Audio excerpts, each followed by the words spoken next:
तो कैसे हो दोस्तों, स्वागत है आपका हमारे चैनल टेक रिकमेंड्स में।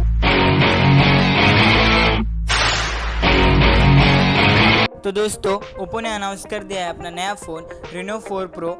ये स्मार्टफोन आपको 3D बॉर्डरलेस सनस्क्रीन टेक्नोलॉजी के साथ मिलेगा। ये फ़ोन जल्द ही इंडिया में लॉन्च होने वाला है 31 जुलाई को। ये फ़ोन के स्पेसिफिकेशन से कुछ ऐसे 6.5 इंच की स्क्रीन मिलेगी आपको, 55.9 कर्वेचर रहेगा और ये सपोर्ट करेगा 90 हर्ट्ज रिफ्रेश रेट को और 92.01% स्क्रीन टू बॉडी रेशियो रहेगा और up to 160 hertz touch sample rate रहेगा। I'm smooth inside and out. OPPO RENO 4 Pro.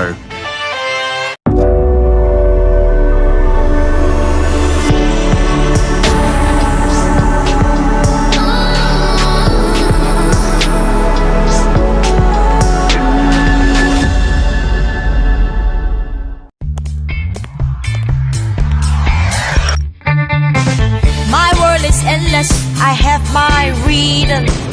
My world is endless, I have my freedom. I've got my way.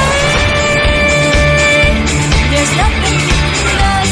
There's nothing between us. 3D borderless sunscreen. Sense the infinite. OPPO RENO 4 Pro.